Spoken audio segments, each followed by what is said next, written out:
ও কালামানিক পালাইবা কোন দিক, খাইছো ধরা এবার তুমি বাঁচাও তোমার পিঠ।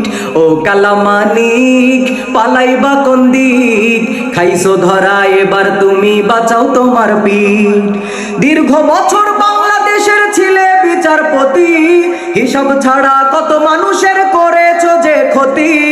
আমাদেরকে রাজাকার বলে গালি দিলে ভাই, এখন দেখো তোমার পাশে কোনো নেতাই নাই। বর্ডারের ওই বিজিবিকে ধন্যবাদ জানাই, বর্ডারের ওই বিজিবিকে ধন্যবাদ জানাই। হাতে নাতে তোমায় ধরে কাজ করেছে ঠিক। ও কালামানিক পালাইবা কোন দিক, খাইছো ধরা এবার তুমি বাঁচাও তোমার পিঠ। ও কালামানিক পালাইবা কোন দিক, খাইছো ধরা এবার তুমি বাঁচাও তোমার পিঠ।